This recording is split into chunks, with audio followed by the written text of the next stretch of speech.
सुप्रभात बच्चों। आज जो हम लोग टॉपिक पे बात करने वाले हैं वो है एटम। एटम का यह क्लास 12 का ऑलमोस्ट सेकंड लास्ट टॉपिक है जिसका रिवीजन हम लोग करने वाले हैं।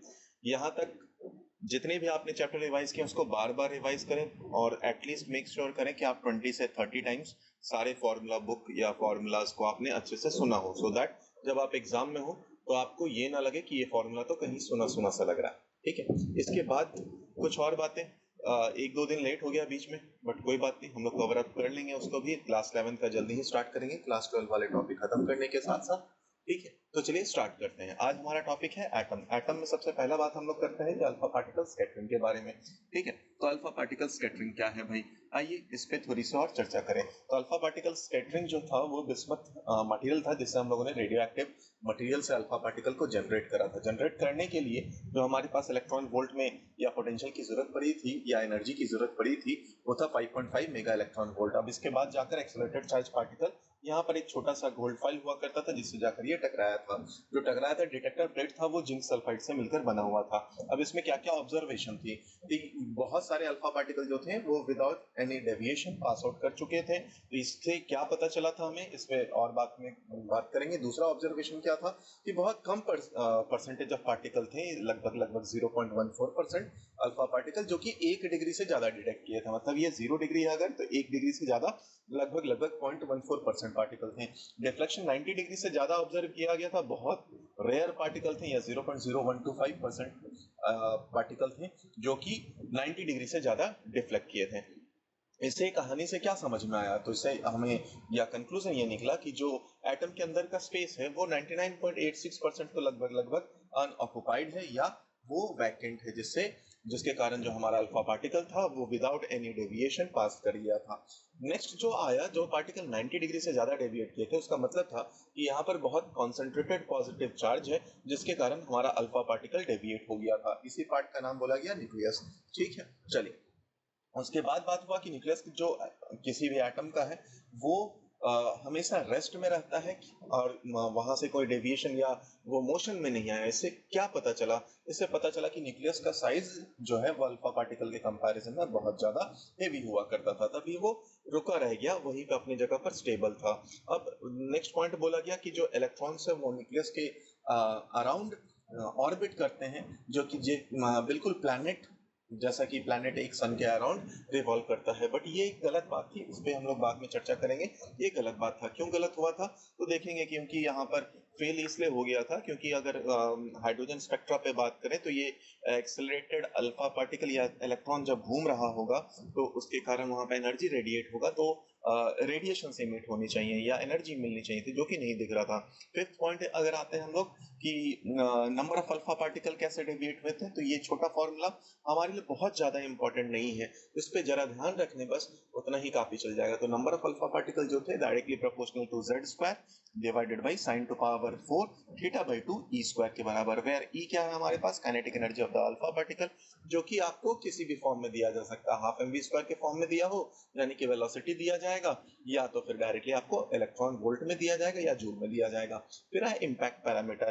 तो मान लीजिए हमारे पास ये न्यूक्लियस है, न्यूक्लियस के सेंटर से परपेंडिकुलर डिस्टेंस पे बी है, जहां से alpha particle perpendicular distance B जहां से अल्फा पार्टिकल को प्रोजेक्ट किया गया था।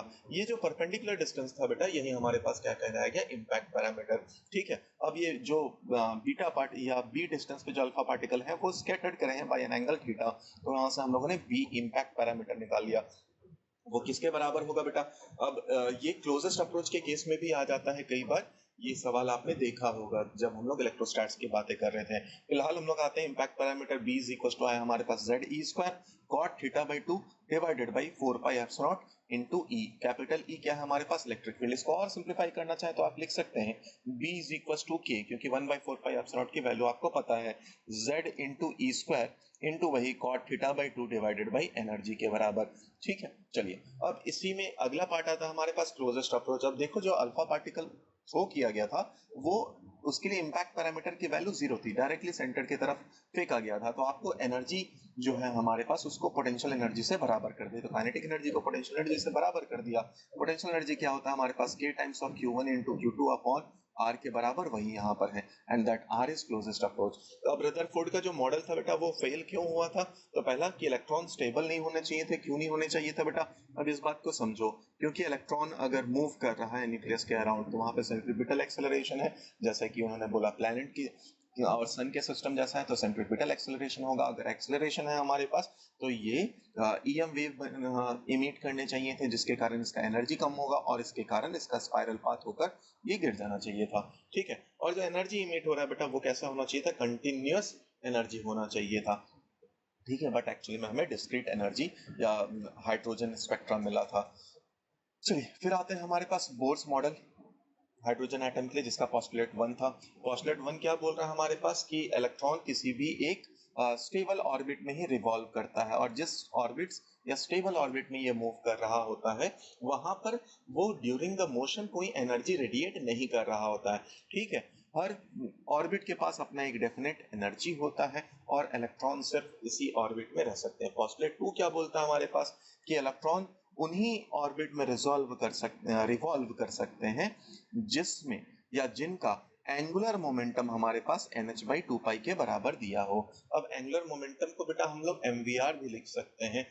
h है हमारे पास प्लैंक्स कांस्टेंट, वो भी आपको वैल्यू पता है। पोस्टुलेट 3, अगर एक हायर एनर्जी से लोअर एनर्जी में जाए या हायर लोअर एनर्जी से हायर एनर्जी में जाए तो डिफरेंस इन द एनर्जी को हम लोग h म्यू से निकाल सकते हैं। अब अगर मान लो हायर से लोअर में गया तो यहाँ पर because of the difference in energy क्या होने वाला है बेटा? यहाँ पर हमारे पास रेडिएशंस इमिट होने वाले हैं। ठीक है, चलिए अगले स्लाइड पे चलते हैं।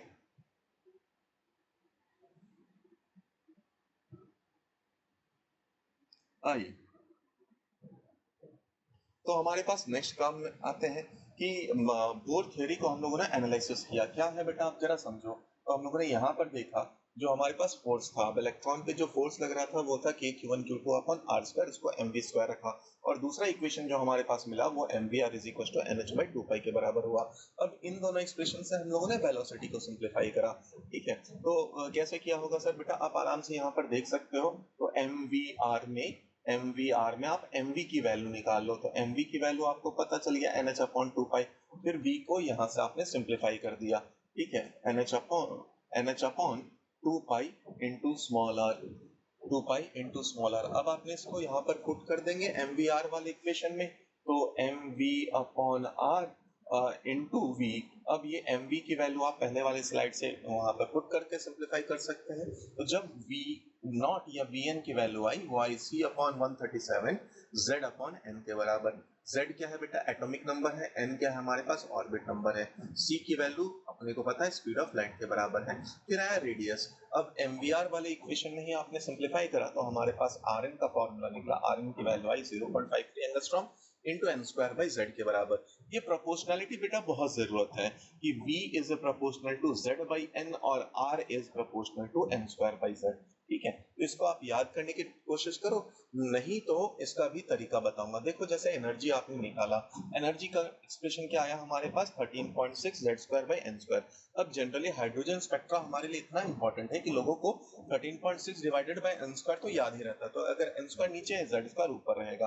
अब देख बेटा वेलोसिटी हमारे पास कैसे था, आप mv², तो v को आप लिख सकते हैं यहाँ से z/n। ठीक है, तो आप vn याद कर सकते हैं। बस ये ध्यान रखना कि rn के टाइम में ये n²/z के फॉर्म में रहा है। उसके बाद आता है हमारे पास टाइम पीरियड वाला एक्सप्रेशन, तो टाइम पीरियड हमारे पास है 2πr/v। जब इसको सिंप्लीफाई करें तो हमारे पास टाइम पीरियड का एक्सप्रेशन आया 1.51 × 10⁻16 n³/z² के बराबर। ठीक है, अब डिफरेंट डिफरेंट हम लोगों ने स्टेट के लिए एनर्जी निकाल लिया। तो सबसे पहले जब n = 1 है जो कि हमारे लिए ग्राउंड स्टेट है, तो वहां पर जो एनर्जी है वो है -13.6। इसका मतलब क्या है कि अगर वहां से किसी इलेक्ट्रॉन को हमें बाहर भेजना है तो टोटल कितना एनर्जी चाहिए होगा? +13.6 इलेक्ट्रॉन वोल्ट चाहिए होगा। फिर आपने n = 2 स्टेट के लिए निकाल लिया, -3.4। सिमिलरली n = 3 के लिए -1.5, n = 4 के लिए भी निकाल लिया। अब आते हैं हम लोग हाइड्रोजन स्पेक्ट्रा के लिए। तो जो पहला ट्रांजिशन है बेटा कहाँ से कहाँ हुआ है? हमारे पास 2 से लेकर 1 तक किया है। दूसरा ट्रांजिशन हमारे पास कितना हुआ है? 3 से, फिर हुआ है 4 से, फिर हुआ है 5 से एंड सो ऑन। ठीक है, तो जो ग्राउंड स्टेट पे हमारे पास ट्रांजिशन हुआ है वो किस कैटेगरी में आता है? Lyman series. और उसके लिए जो हमारे पास रेडिएशंस आते हैं वो यूवी कैटेगरी में आते हैं या यूवी रीजन में आते हैं। अब लाइमन सीरीज का जो मैक्सिमम वेवलेंथ है हम लोग वो निकाल सकते हैं, ठीक है। मैक्सिमम वेवलेंथ कैसे पता चलेगा बेटा, वो भी बात समझो कि change in energy is equal to हमारे पास होता है c बाई लैम्डा। तो सबसे कम एनर्जी का चेंज कहाँ से होगा, जब 2 से 1 आएगा, तो इसीलिए उसके करस्पॉन्डिंग आपने निकाल लिया n2 एंड n1। तो यहाँ से आपने सिंप्लीफाई किया तो आपको लैम्डा की वैल्यू 12-15 एंगस्ट्रॉम के बराबर आई। जनरली मैं सजेस्ट करूंगा कि आप एटलीस्ट लाइमन और बाल्मर के तो हायर एंड लोअर वेवलेंथ को याद ही रखें। अच्छा, जो शॉर्टेस्ट वेवलेंथ या स्मॉलेस्ट वेवलेंथ लाइमन के सीरीज में आएगा वो कितने के बराबर आएगा, उसके लिए एनर्जी ट्रांजिशन या इलेक्ट्रॉन का ट्रांजिशन इंफिनिटी से होना चाहिए। तो उसको जब आप 1 बाई इंफिनिटी कर देंगे तो फाइनली हमारे पास लैम्डा की वैल्यू 912 एंगस्ट्रॉम के बराबर आ जाएगा। अगर बाल्मर सीरीज की बात करें तो बाल्मर हमारा सेकंड सीरीज है। यहाँ पर सबसे पहला ट्रांजिशन कहाँ से होगा, 3 से होगा, फिर 4 से होगा, फिर इंफिनिटी से होगा। बाल्मर में ही हमें विजिबल रीजन मिलता है, उसके लाइट्स को हम लोग देख सकते हैं या रेडिएशंस को हम लोग देख सकते हैं।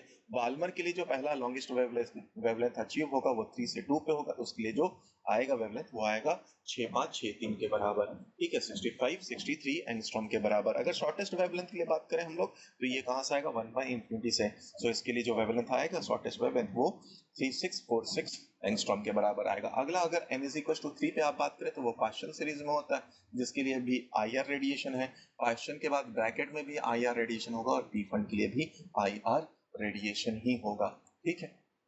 चलिए अब ऑलमोस्ट हमारा जो पार्ट था वो हो ही गया है, तो हम लोग कुछ इंपॉर्टेंट बात इस पे कर लेते हैं, ठीक है।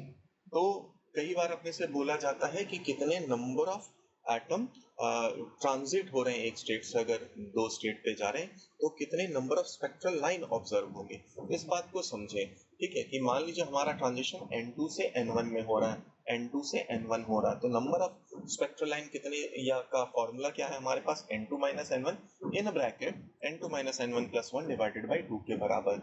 मान लो इसी बात को अगर 4 और 1 के बीच में ट्रांजिशन हो रहा है तो नंबर ऑफ स्पेक्ट्रल लाइन कितने हो जाएंगे, तो 4 माइनस 1 कितना हो गया बेटा 3, और 3 इंटू 4 इधर आ गया, 3 प्लस 1 आ गया हमारे पास 4, ठीक है, डिवाइडेड बाई 2 के बराबर। तो टोटल जो ट्रांजिशन हुआ है हमारे पास वो कितने के बराबर, या टोटल स्पेक्ट्रल लाइन हमारे पास 6 के बराबर है। अब कई बार आपको यहाँ पर फोटोन लिमिटेड में जब आप केस या अगले केस में जाए तो कई बार डायरेक्टली एनर्जी इलेक्ट्रॉन वोल्ट में दिया होता है और उससे आपको वेवलेंथ लैम्डा की वैल्यू निकालनी होती है। तो आप लैम्डा कैसे निकाल सकते हैं, 12400 divided by delta E. Delta E याद रखना किस में है बेटा, हमारे पास इलेक्ट्रॉन वोल्ट में है, और जो लैम्डा की वैल्यू है वो एंगस्ट्रॉम में आएगी, ठीक है। तो आई होप ये छोटा सा वीडियो आपको पसंद आए। इसमें लगभग हम लोगों ने एटम की सारी बातें कर ली हैं।